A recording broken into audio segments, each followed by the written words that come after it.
gentlemen, welcome to episode number 12 of the GFreak Speaks podcast. Today, joining us is the one and only Justin, Ultimate.Sacrifice TATE. Welcome, my man. How you doing?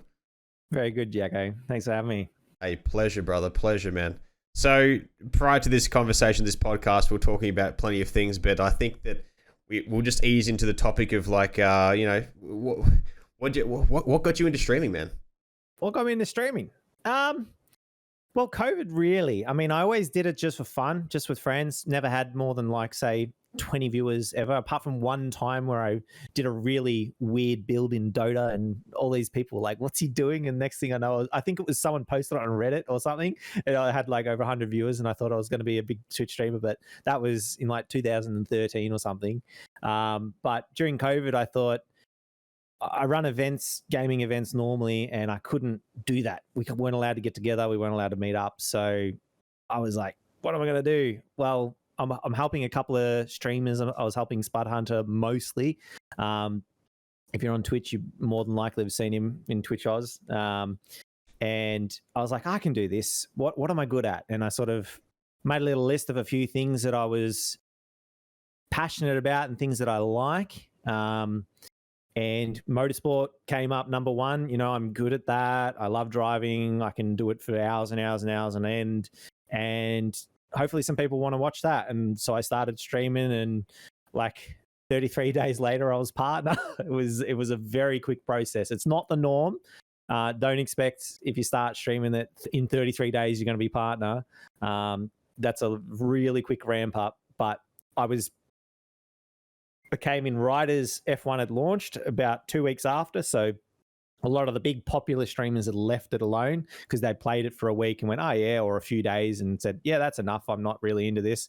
Or it's a bit hard because F1 is actually quite a hard game, yep, as you might have experienced yourself. Yep. And I was like, okay, so I have to have a wheel.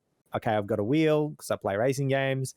And I want to try and educate people on how to drive faster and how to do it. So pretty much it started off very educational, and it sort of transitioned into a bit more fun, but with some skill and education mixed in there, because people are going to ask things literally just before I got on the call with you, someone's like, what did he say? I'll literally even scroll up chat. Here we go. He said, if you do it 360, I'll be heartbroken, because I was drifting. And so just halfway through, I just popped the 360. It was perfect, just kept going. And apparently it was even to the time of the music too. Do you know what I mean? So it's just you just have a lot of fun. Might I mention as well that we are currently live on your stream. We are. Yes. On Ultimate Sacrifice. He's now on Facebook, ladies and gentlemen. But yes, I also wanted to say, because I always discredit myself here, we also share this podcast on Spotify and Apple at GFreak Speaks. Just wanted to let you guys know, because so many times during my podcast, I never say it. I never say it. It's very, very important to say that, because literally someone just asked that in chat. It's so very important. GFreak Speaks be on Apple or Spotify or anything. It's actually on anything. It goes on every single, even YouTube. If you want to see this video, replay it back and do whatever you want with it. It's there. It's on. I'll make sure I keep smiling the whole time and pretend I'm enjoying myself. All right. That's right. That's right. Just don't flash your schlong. But so obviously growing up, I've got so many questions in regard to the racing, dude. That's a massive interest to me, because I've always wanted to be a race car driver. I'm pretty decent when I race with my friends and stuff in GoKarting. And I beat them most of the time, and I'm actually heavier than most of them. And they do track days and all that type of stuff. So cool. I want to know what got you into Formula. Was it Formula 2? Formula 3. Formula 3. Okay, F3. Yeah. Okay, so what got you into that? Leading up to that, what was your childhood like? So childhood, when I was very, very, very young, as in 1, 2, and 3, my dad raced go-karts just as a hobby. He just had a go-kart, had an engine, and drove around. And it was a bit of fun for him. But as we were growing up, it was just a bit too much. But once I got to 7 years of age, it's just when you can start go-karts. Dad thought, it might be a fun activity to do together. So when I was 6, I got Christmas present, and he bought I'll tell you, it was a $500 go-kart, which sounds like a lot of money for a Christmas present. It was my only Christmas present. It was also my birthday present as well. So it was like a combination of everything. But for a go-kart, that's nothing. Like a brand new chassis without an engine's like $2.5 grand. Oh, yeah. And you got to buy a $2 grand engine. So we had a running go-kart for $500. Then we went down, started driving around, and like the lap times I should have been doing was like a minute 35, if I remember right, minute 34 if you're really fast. Oh, no, sorry, not a minute, 34 and 35. It was quite a short track at Morwell down in Gippsland. And I was doing well over a minute. So I was farting around, going really, really slow. And that thought, he's just having fun. And it was an excuse for him to come down and have a little bit of a drive as well again, which he obviously does have a bit of passion for. He's more about the engineering side than the driving himself. He really appreciates the driving. But yeah, it just became father-son thing. But very quickly I started getting to the pointy end. We had a couple of really good kids in my age group, which is when you're in rookie midgets, the first year. It's from 7 to 11. So everyone knows like an 11-year-old is quite mature compared to a 7-year-old. So it took me a long way to sort of get there. But by the time I was about 7.5, I was already in the top few at the local club meetings. And that's what I thought, maybe he's all right at this. And after a while, I had my first couple of podiums, kind of started bringing trophies home, and I was bringing them to show and tell at school as a 7 or 8-year-old.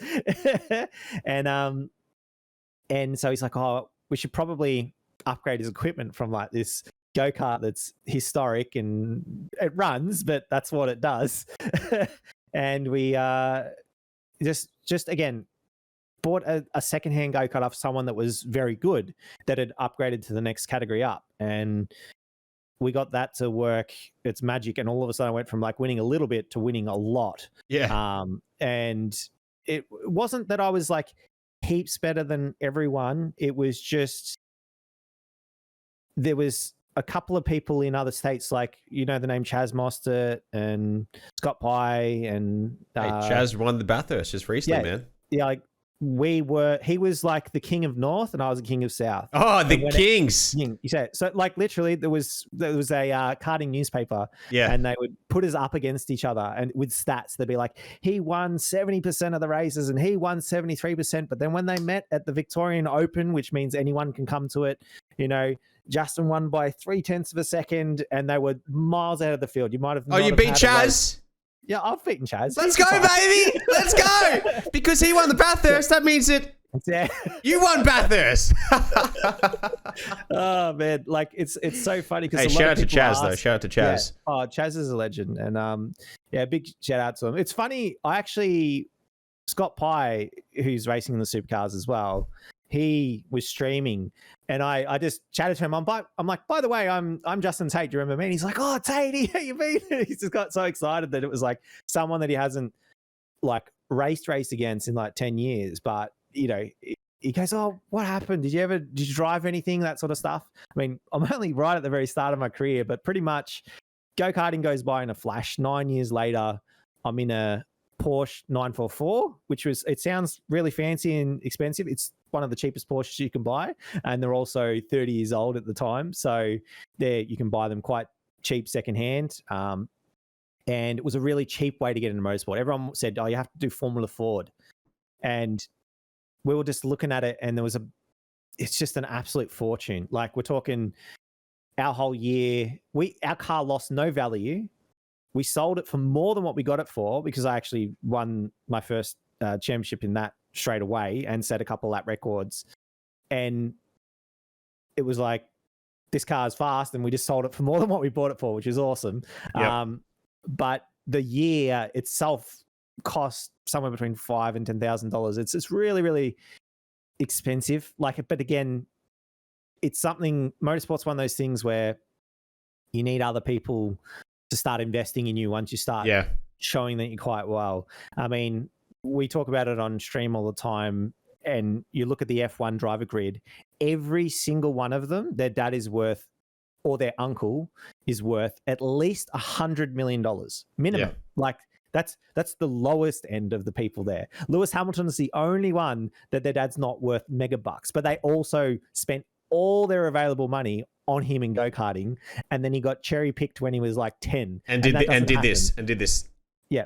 Yeah, exactly. And that's the thing. You have to have the millions of dollars, spend them, and then do this and go, please, I hope I make it. I hope I'm good enough. I hope I don't accidentally roll this $500,000 car and then just waste $500,000 fixing it. Because like literally the F3 was worth more than my parents' house. Yep. If I binned that, it's like my parents would have to completely remortgage the house, possibly even sell it. So it was like, that's always in the back of your head when you're driving. How much an F3 car is worth? So this was, back in 2008. So yeah. So houses weren't super expensive like nowadays, but that's like inflation. 300 grand. But that's a lot of money. That's a lot of money, man. Yeah, and it's nuts. And a 16-year-old is driving that. I know. Doesn't even have his L's. Yeah, I just got like, it was so funny. I was racing at Clipsal, right? And I still remember like the interviewers just kept harping on, like he hasn't even had his license, his L's 1 year. He's not allowed to drive without an adult supervising him in the car. And here he is doing 260 Ks an hour at Clipsal and racing, like on one of the scariest tracks in Australia because it's a street circuit. And I'm very, very sad that they're not doing that anymore at the moment by the looks of it. It's almost super disappointing. Soft. Yeah, exactly. But yeah, so after doing really well in the Porsche, I jumped into F3 because again, I was aiming for F1. I was aiming for, I was looking at supercars a bit as well, but I wasn't like I'm just not the biggest fan of that category. It's cool, but it just wasn't where my heart was at because I didn't really think it was like the peak of where things could be.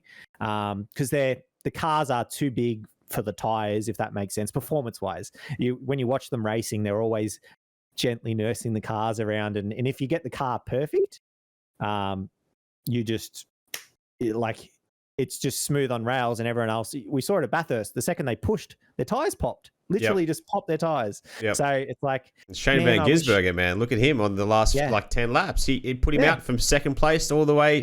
He was on the podium. Had to give it up, man. I was Devo. And exactly, he was on pace to be able to finish second easily, but he wanted the win, so he tried for the win, and the tires just give out. And I'm like, I don't know if I want to race in a category where it's like you just have to drive slow. Yeah. And I honestly thought, like, when I was younger, I'm like, every step I go up, it's just going to get harder and harder and harder. The hardest races I ever had were in go-karts. You know why? Because all of the best drivers were there. But when you get to the next category up, there's 2 or 3, maybe.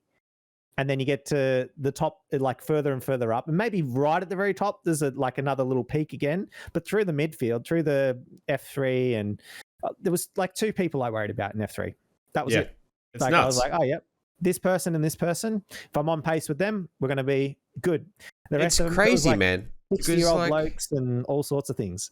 To interrupt, it's like when you watched Formula One's Netflix series, it was interesting because it's a really good insight for myself as well as everyone else in the sport. Now, they're doing that a lot with, like you see Optic Gaming doing that behind the scenes with all their Call of Duty team and their Halo team, and it's amazing. Their documentaries are Netflix stuff, and they're just ahead of the curve. But with that, it just provides you an insight. It's like, oh my God, McLaren celebrated when they came 8th. It's just like, why would you celebrate that? Like, they're hugging and stuff. It's like, why? Like, people aren't celebrating when they come first. It's, oh yeah, great stuff, like type of thing. That's where we should finish. But like people celebrate finishing 12th. It's just like, what the? That's just insane. It's I couldn't wrap my head around it. As a person that is so competitive and like winning is pretty much everything. It just made no sense to me. But it was a really good insight to see that it kind of the field is divided up by cash, and people are using duct tape, or people like Mercedes and Red Bull will just literally just buy a new wing. Like it just doesn't matter, and that's what the field they're contesting with. So it's nuts. It's like a race within the race. Yeah, I mean, and that's the way motorsport ended up being. Like I said, there's categories. Even in the F3 that I raced, to keep more cars in the field, because the cars every year get more development on them. Australia said, okay, every 3 years we update the cars. So we're racing 04s, and then the next time we're going to be racing 07s, and then we're going to be racing the 010 model. And that way it's sort of people bought a car and it lasted 3 years rather than buying a car and buying a new one and buying another $300,000 car and then another 300. Could you imagine that? Like how ridiculously expensive it gets. Just a money pit.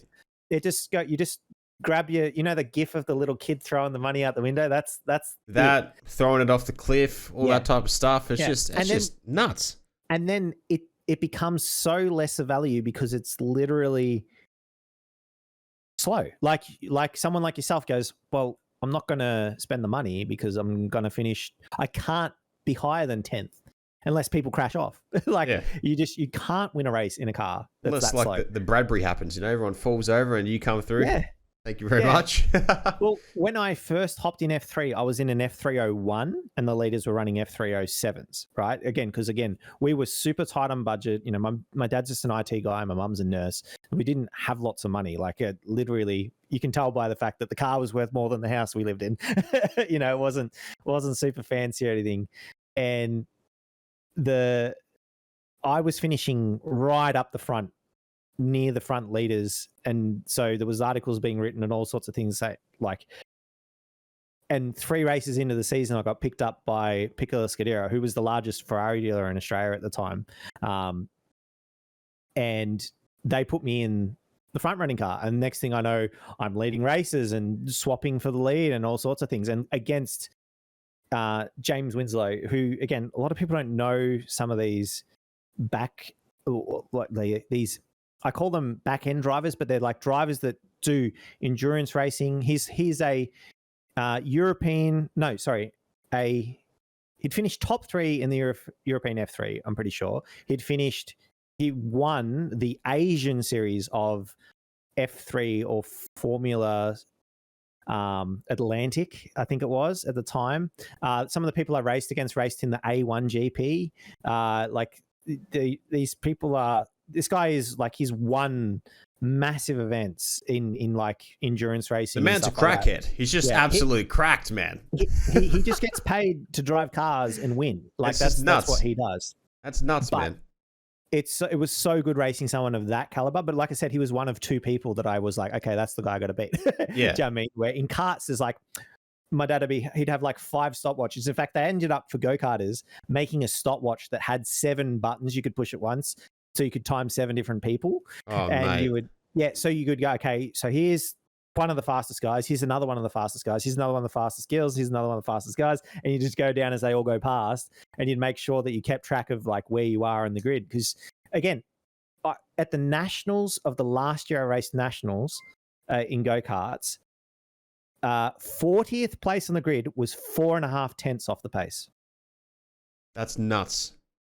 That's 4.5 tenths. That's So nothing. we're talking about in supercars, that might be between 1st and 2nd, maybe 1st and 5th, if you're lucky. 40 places. That's like the pen length right there. Yeah. Everyone's in that range. It's a bit more at 100 Yeah. It's a bit more. But it literally is about 2 go-kart lengths as they went across the line. You imagine 40 go-karts going across the line. That's what if you're playing Trackmania and the ghosts are going in, they'd all be inside each other. Yeah. It'd just be one very long go-kart. Go-kart train. Yeah. Go-kart mosh pit. What was crazy about that event is that 40th position, it was the maximum they could have on the track at the time. And there was 64 entries. So there was a repechage, which is the last from 35th backwards all do a race, and whoever finishes in the top 5 gets to qualify for the actual nationals, and everyone else goes home before it even starts. So that's nuts. That was really, really cool to see those sort of races go on. And again, the last year's national champion was 37th on the grid. He was only 4 tenths off the pace. He wasn't far off, but he just didn't have the best qualifying run. And very first corner, there was a pile up and he was set off.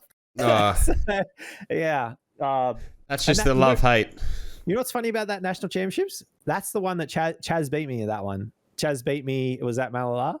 And we got my setup wrong. I put too much tire pressure in and I went really fast drove away about 2 seconds and the cart went off and he started catching me back and he caught me back and passed me and then drove away from me. So you know what though? You know what, man? That race doesn't matter, okay? It's all about the other ones. It's all about the one that I won, yeah. Just tell me about the winnings, okay? I don't want to know anything else.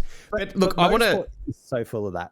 Motorsport is so full of... Oh, for sure. It's a rich man's sport, I reckon, man. For sure. It's so hard to get into, man. Like, you got to have cassiola behind you, man. But look, transitioning from this, man, I want to jump into how you got into some... we've got so many topics to talk about, man. I might have to get you on for another podcast. Pick your best ones. I think that... what interests me is like your driving on Facebook. So you've just transitioned. 3 days for you guys listening right now, he just transitioned 3 days ago, which will be 10 days from now. So 10 days ago when this podcast go live next week on Tuesday. Oh, sorry, my math is totally wrong, bro. It's chalk. That's all right. My math is totally wrong, man. That is, how many days is that? I'm doing that 1, 2, 3, 4, 5. 5 days. 5 days. There we go. We got there. So 5 days he's been streaming on Facebook for. And tell me how you like it, man. Are you enjoying it? Did you find the transition hard? Was it a brand new page that you started? Like, how did it go? So I had a Facebook page. It just sort of floated around. Yep. And I hadn't been paying attention to it.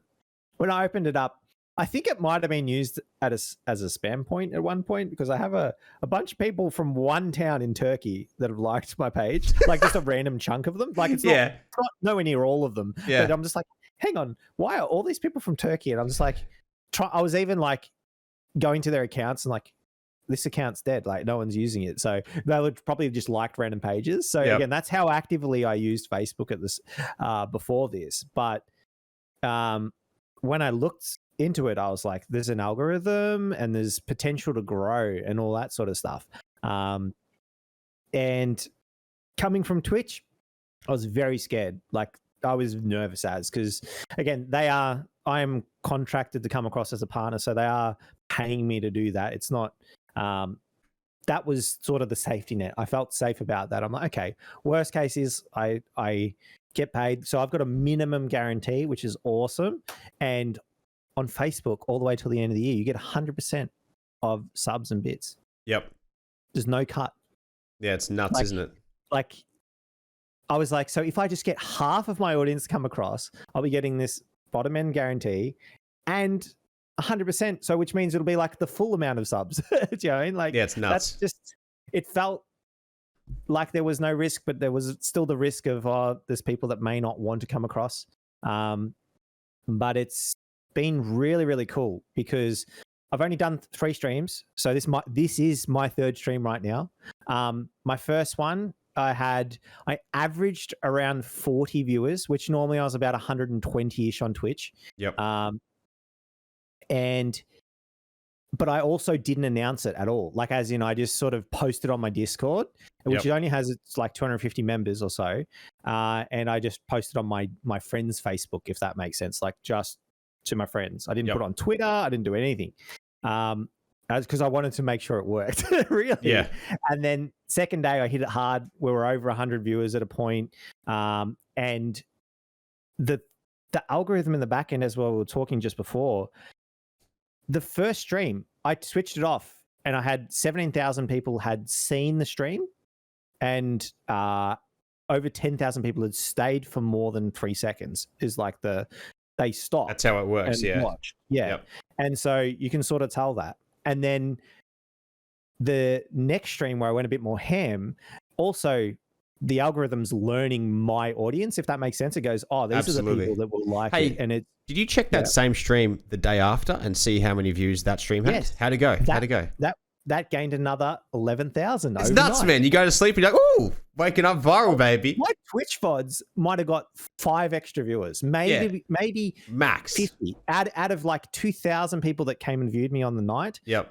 There would be 5, 10 extra. Like you wouldn't even notice it. The only times I ever noticed it was right on launches of racing games. People would specifically want to see me play the game, and then they would be like a follower that's wanting to see at the right time. Where this, 11,000 extra people overnight. So the one last night, I should even bring it up. Should I bring it up? Should I look at it? I can't share it with you, but I can tell you. I can read it. Just tell me off the top of your head. Okay. 187,000 is what I ended up with views, and 709,000 more than 3 seconds. It's nuts. So again, it's nuts. It's really, if you're doing something that's just hot and looking and going, I've gained I've gained 80 something followers tonight, I think. Dude, so I'm so envious of that. I've been here for about 2 weeks or something. I've just been playing Tarkov and stuff, and look, it's been going all right. One Tarkov stream had 11,000 impressions or 15,000 impressions. Yeah. But then since then, it's hard, man. Like Call of Duty's dead. Warzone's like down in the dumps, bro. The state of it right now. I've got a tournament coming up, $10,000 in a couple of weeks' time. Oh, awesome. Run by Activision, but like, I've already got a quad.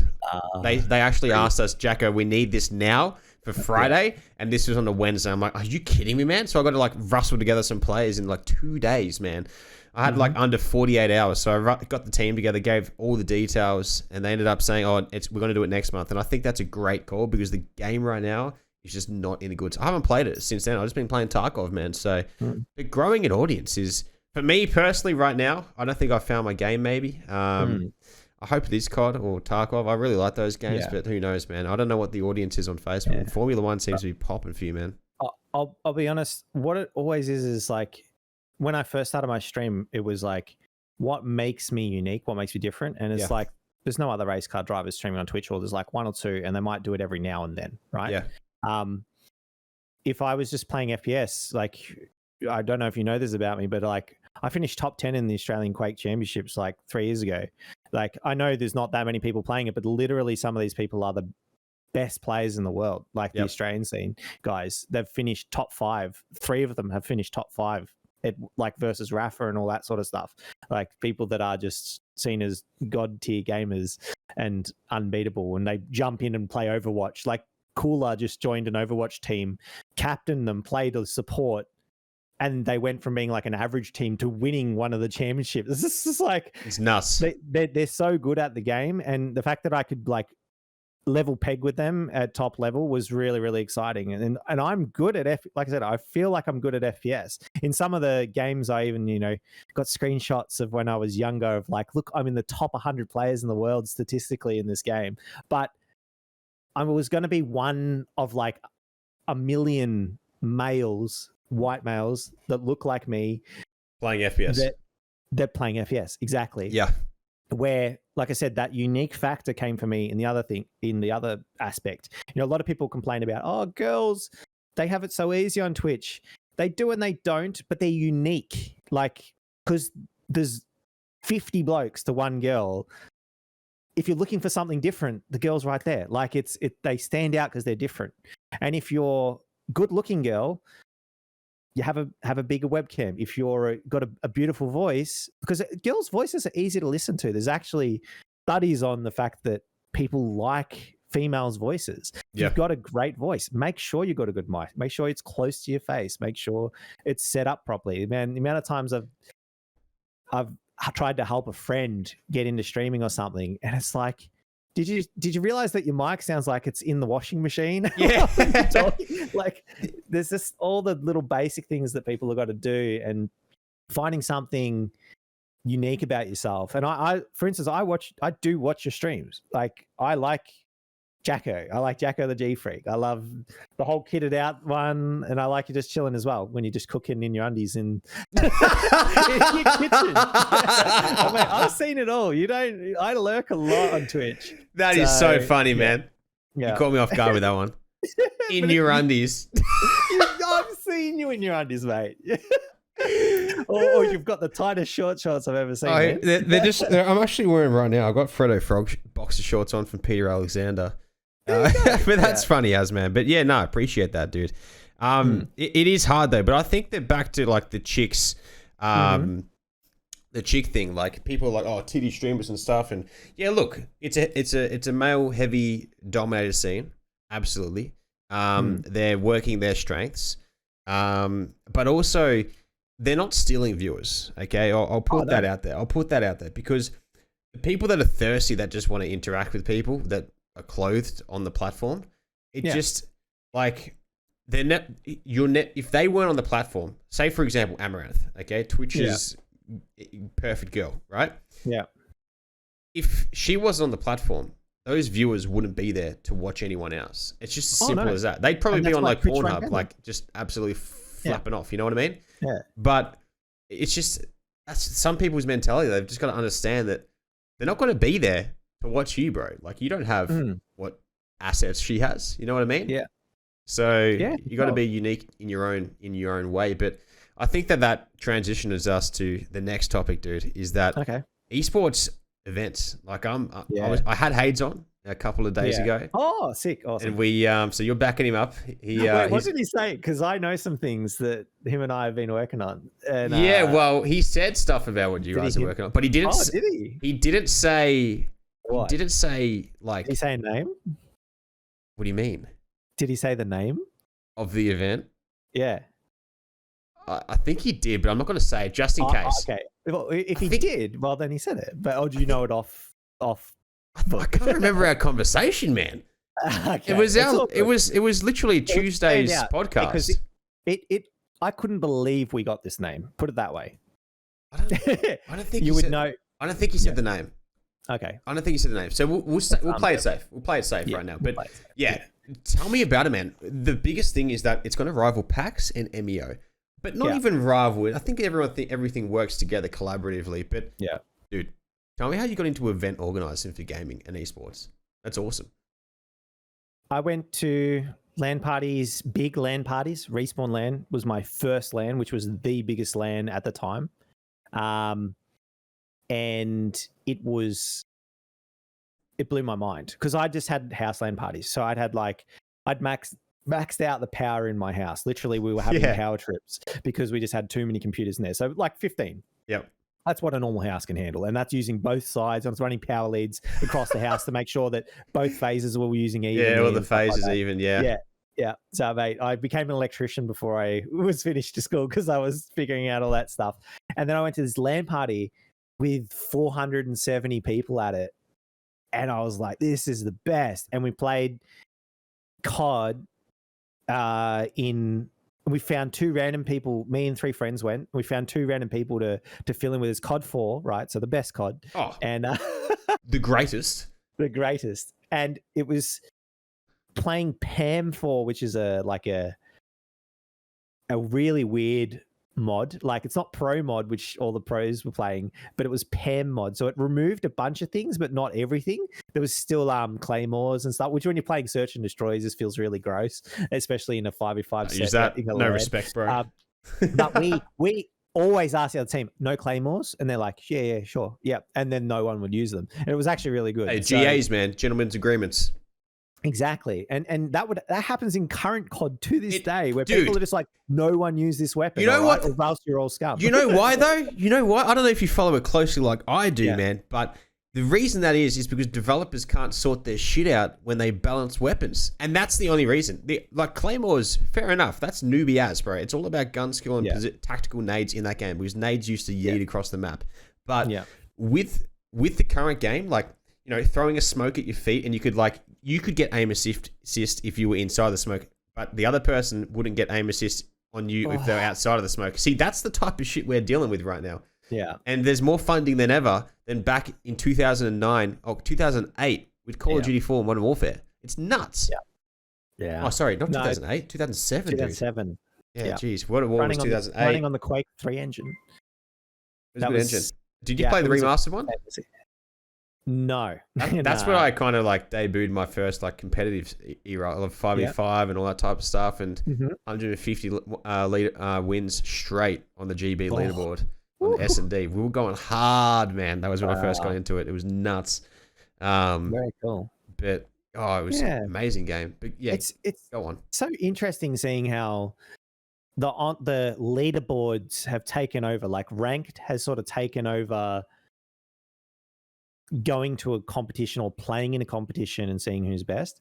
But I beg to say that people really don't understand what they're missing. They think, oh yeah, I'm rank 100 or whatever, I should go to a LAN. But I've been poorly ranked before, like so far under the ELO, but I go to a LAN and perform really well. Like I even prep before it. Like I'll aim train every night for that week, and I'll play warm-up games and practice my nades and practice my setups and have literally, we had paint documents that we'd drawn, like the maps there, and you draw where everyone's going, and so you'd have set things. And the like, you apply that at a LAN and you can easily beat a better player than you just because two guys are looking at one guy and stuff like that. Like, there was so many different ways you can win a game when you play a set game rather than just random people online, because random people online, he's just proned in the middle of the floor and it's like, oh, all right, well, there's no strat. It was a dumb move. Yeah, exactly. It's just poke and hope that you out-aim the other guy. It feels like 90% of the time. Yeah. And that's what it ends up being over and over and over. And I just, when you get to a LAN and you play, I got to the point in COD where I wouldn't pay public games. It almost ruined public games for me. I would just play scrims. You're a snob. Every night I'd come home and I'd have my mum would hate it because I'd be like, if dinner's not ready before 6:30, I'm not eating it. And because it was 6:30, I got a scrim. I was playing it like people were doing WoW raids. And I was like, okay, from 6:30 till 10 o'clock, I've got this team first and then this team second. And we're going to be playing. We knew what maps we're going to play, everything. It was so well organized. Cybergamer had 300. We got backlog, teams, crash, you know what I'm saying? Like, we got those maps. 330 teams. This is over 1,000 players that are all saying we're actively trying to play. And that's what really spurred me on to get into it. And I was watching all the European games and American games and everything, like Counter-Strike, Quake, COD, you name it. Like, I can still name players that I used to watch, like Fantasy and all these. Have you tried the Pro Mod, by the way, the game Pro Mod? Did you try? Have you given it a the double? game mode with a sniper, SMG, there's AR? a game called Pro Mod. No, I haven't played a game called in Pro development Mod. right now. It is literally. If it's in development, then how could I have played it, man? Or is there a beta?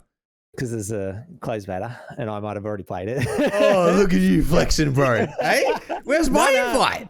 I just was just like, you just ask, and they give it to you, and it feels like COD 4, man. Hey, you got to hit me up with that stuff. They've even added the bouncers. Do you remember like hitting textures at the right spot and bouncing? Bouncing? Oh, you mean like actual strafing? Sprint jump and then bouncing off an object. Yeah. And you'd get you'd fly a little bit. Yeah, like the little Easter eggs. Yeah. Like you get like an extra boost in your jump. Yeah. And so they've got them and in strategic places. So you would like run, sprint, jump. So you have to practice it and get it right. And is it keyboard and mouse only, or is it both? I don't know. It might not be both. It probably has support. These days, almost every game ends up having support. It should, man. But controllers will run rampant in that game. I'm telling you. I'll tell you what. It runs at 250 frames on my computer. Like, that was me capping it, and it just was hard locked at that on the high settings. So it's like, do you know how many games these days come out and it's like, I've got a 3080 and it's running at like less than 50 frames. I'm like, yeah, like not even 100. It's just burgering. And I can't even, like, on the lowest settings, you get like 20 extra frames. What's that? Yeah. Like, why is that? People need to realize 90% of why Fortnite went well was because it ran on anything, including an iPad.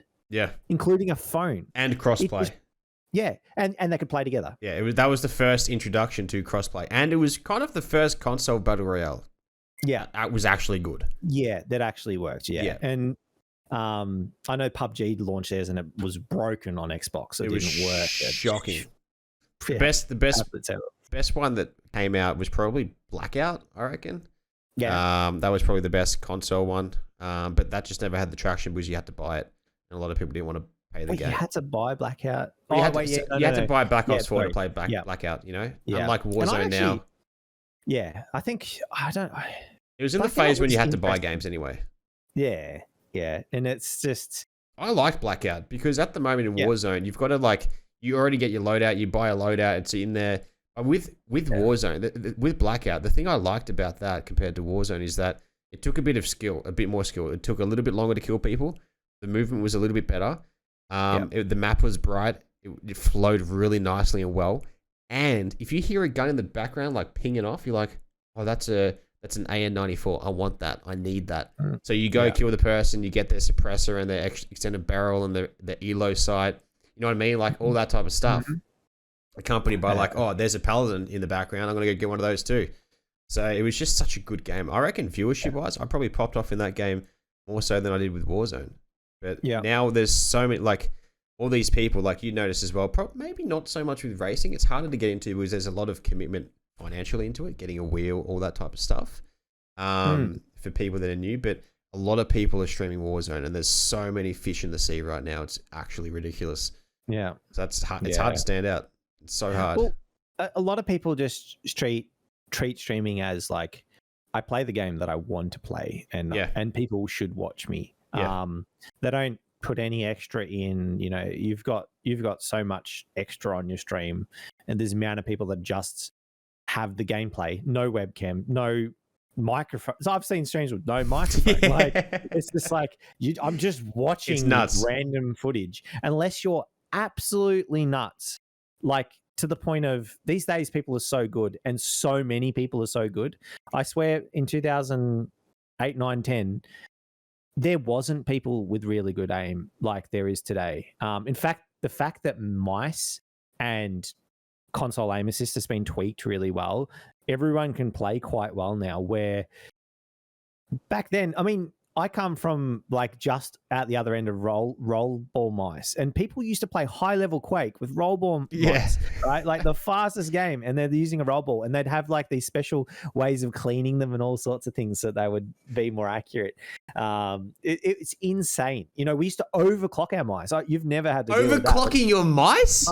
Yeah, you would enhance the polling rate, but it would make it burn out. So you'd bring a spare one to land in case that your mouse would burn out, because there was the Microsoft one, which was like one of the best ones, and you'd go from 200 to 400 hertz, so it would pick up better, and it would also be a bit more accurate on its readings. Because again, the lasers weren't that good at the start, but it was just that's what I'm nuts. saying. I'm talking about like. It was just to make your mouse work nice. And these days, it's just like, here's some mouse that polls at 1,000 and it's like $50, you know? Like that's nuts. I know, man. That is insane. See, like, I think that there's like 10 years between us, I think. Possibly. And it's crazy to see like the generational, like how it's the shift. I'm 31 in 2 months. Okay. We're six years difference. Then bang. Yeah. But even then, how crazy is that change? Like I remember the ball. You used to pull it out and be like, "Oh, look at this!" And it's like a heavy metal thing, and you like really wanted to throw it or something, or like play with it in your hand and stuff. Like it was just an absolute bullet of a thing. But it was insane, man. It was absolutely insane. Takes me back a bit, actually. RuneScape and so we kind of just ended up going completely off topic, because you asked me how I got into game events. How to get into gaming? But look, we'll wrap up the podcast real shortly. We are going nearly over time, but that's all good. Yeah, go on with your answer, and then we'll wrap it up, man. All right. So, as you can tell, I clearly loved gaming and everything around it, to the point where I was overclocking mice and going to LANs. There was multiple times where I did, the longest streak I did was 5 weekends in a row of LANs. Like, and when I say LANs, like these are LANs with more than 50 people at them.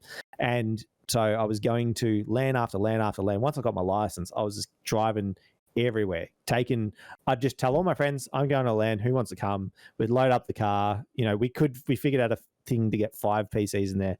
I just loved it. I started helping out at a couple of LANs, because I'd just like get there a bit early and they're still setting up, and I'm like, oh, I'll help you set up, and then they'd have some, to be honest, this is how you really get into it. They had some useless admin that didn't play the game that you were playing in, and they're like, what maps should we use? And I'm just like, well, okay, you want to do these maps, and also while I'm at it, let me help you set up the bracket, because here's the best team, and here's the second best team, and here's the third best, and you set everyone out, and everyone would go, I'd be like, don't just ask me though, ask the other teams, just to make sure, because I don't want you to think that I'm making this unfair. And then they would go, all right. And then all of a sudden people started trusting me, and they started asking me, oh, can you come the day before and help set up? And I was just helping out, doing my thing, helping events happen. And then I got employed, like, you know, free labored employed with a bigger company called Zin Gaming, which aren't around anymore, but they ran we ran the first ever StarCraft event. We ran an internet cafe, Sidus, which still exists. Yep. And they had 60. I think they might have had about 80 PCs at their old location. We had 220 something people rock up. That's nuts.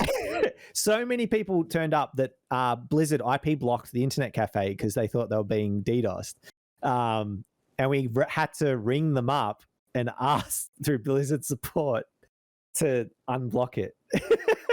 And they told us how to get around it, and we told them what our IP was, and they put us on a whitelist of because we're like, it's an internet cafe. There's going to be a lot of computers connecting, but we had to send half the people home. Everyone, pretty much what we did is we egoed it and went, okay, everyone under gold, go home.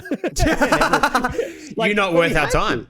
Yeah, we had to, because we just had no time to run. Like, we were rotating people around and all sorts of things. But again, you just learnt by trial by fire, which is esports events in a nutshell. And now I've been to over 100 events. That's nuts. Like, I've been to well over 100 events as a competitor, and then I've also been to things. I helped run the ESL stage at PAX 2017 or 18. I've run the Bethesda booth, run the big screen and little competitions. I've helped run some of the biggest LANs. I was on the board of Landslide, which is still the largest active running LAN event. I tried to kick off a 1,000-player LAN last year. It was going ahead. We had lots of people signing up, and then COVID went yeet again. Like, it was all because we went 5 months with no cases. So they're like, yeah, run your event. It's all good. Oh man! And 2 weeks before, doors shut. And people had tickets bought from flights and all sorts of things. So I burned a whole bunch of cash trying to run that. And I have a similar thing. I was supposed to go for hot laps with Red Bull up in Queensland. Yes. And then we got because Chiefs are affiliated with Red Bull. Yeah. And dude, sorry, COVID. Borders closed. I'm like, not you. I just can't get in one. I own one. And I just can't get in one on the track. I'm just like, no. All right. I'm dying. I'll organise with you. I'll promise this now. Use the podcast as evidence, and you can clip it and use it for me. I will get you in a seat with me, and we'll see if we can. I'll see if we can do swaps. It depends on what type of track day it is, but I'll at least take you for some hot laps in whatever it is. Are you serious? Yeah, I'm not joking. I'll do it because. Come on. Facebook deal was that I want to do IRL streams. I want to be streaming on Facebook, doing IRL racing, talking to a chat while hopefully doing an actual race. Worst case, doing a practice and doing hot laps with people and stuff like that. So get some of the subscribers down. Hey, that would be nutty, man. Down. Just you're a local man. If we can do it at Sandown or something, or even if it is at Winton, I'm sure you'll come up. I'll throw you in the trailer and you can sit in the car the whole way there. Yep. We'll make sure it safely gets there. Yeah. And it is nothing like after doing V8 race for 8 years, where I did hot laps literally for 8 years, coaching and hot laps. Yep. The grin on people's faces, no matter what, like, it was so rare that people didn't enjoy no one's themselves. that stone cold, bro. Hey, my missus one time was telling me this story, right? The fiance, and she was telling me the story, and I'm driving my wagon down, okay, and I'm driving it, and then I'm just accelerating out of every corner, like on this windy road, and I'm just, and she's like, and I'm just smiling, and she's like, "You don't even listen to me, are you?" I'm like, "Nope," because the car just sounded too good, man. It's just, but yeah, I understand exactly what you mean.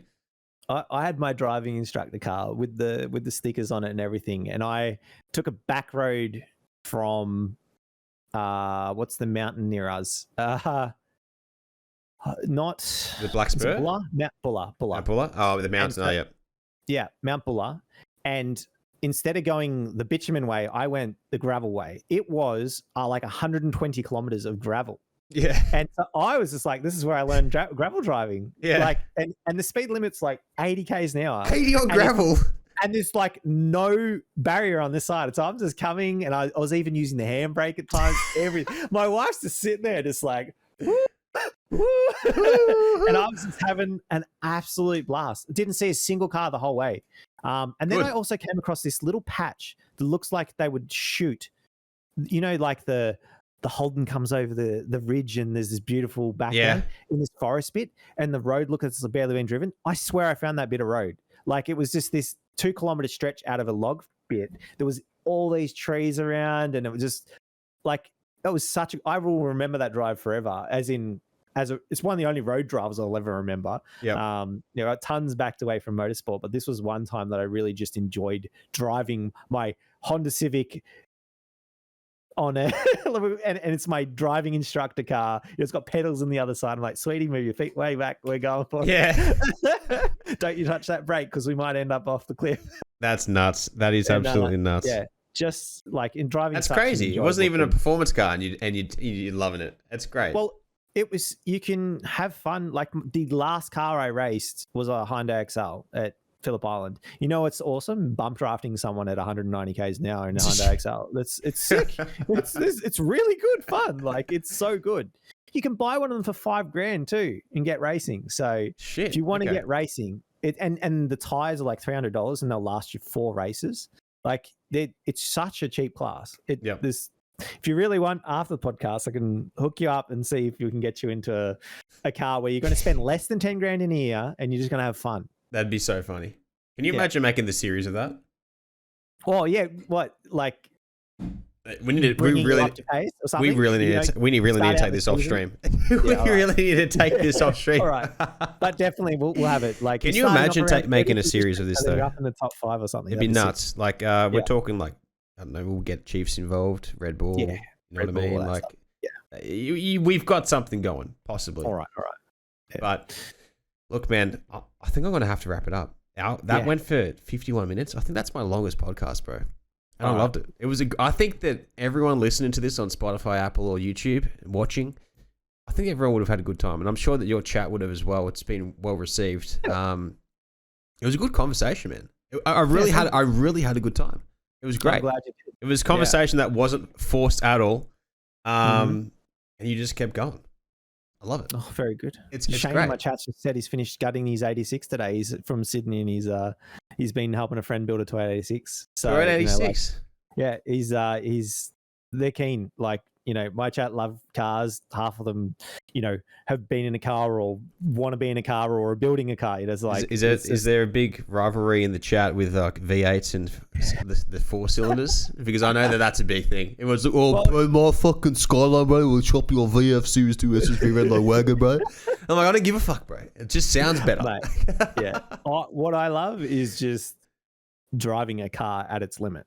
That's purely what I love. Like I said, you'll hop on a Hyundai XL and you think this is gonna be boring. Yeah, you might be able to eat your lunch down the straight, but you get to the corner and the thing's skating around and you clip the curb and the back steps out and you just power down, and like you can have so much fun, and especially when you're racing with other people, it's just even better. Again, it's a good time. It's still good. It's same as go-karts, right? Like those high go-karts, putting around at 40 k's an hour, but you're racing your mates, so like who cares, you know? Although they love to tell you that they have a max speed of like 80 k's. Yeah, when no one's in them on the dyno. Yeah, on the dyno. Yeah, exactly.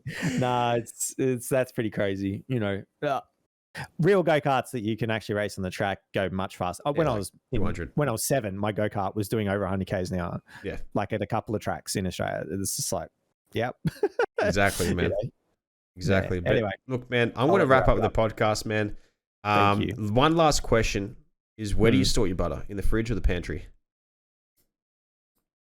We are I say we because I'm married, so it's not just my decision. We're pre-cooking like crazy, so it's actually in the fridge at the moment. But when we were eating bread regularly, it actually sat in the pantry. But in summer, it's like it kind of struggles. Like in summer, I agree. I agree. Yeah, I'm usually a cupboard person though. Yeah, I'm a fridge person. Most of the time, and I've got my wife off the spreadable stuff though. We go the actual butter. You got to have good butter. Okay. If you gotta eat all that saturated fats and stuff, you got to have the good stuff. Like, don't have the stuff that tastes like plastic. Fantastic. Yeah, and my chat's popping off. They're all answering this. They're all like, They love it. It's a big debate. It's a big debate, man. Literally, my chat only says fridge. There's It's not nuts. a single pantry, If you guys are listening as well or watching on YouTube, make sure to put that in the comment section because I want to know that. I want to know what everyone's answers is because I ask every single guest, where do you store your butter? In the fridge or the pantry? So, where can they check out the podcast again if they missed the start? So if they missed the start, they can check the podcast out at GFreak Speaks on Apple and Spotify or anywhere. It's everywhere. GFreak space speaks. Okay, finger space in between. So GFREAK finger space SPEAKS. GFreak speaks. It's also on YouTube as well. On my YouTube page, but that would be just Jacko GFreak. Okay. Yeah. It doesn't have its own chain. My mum replied with freezer. My mum's watching. Hey, your mum's trolling. Then one of my mods deleted it. Get out of here, mama.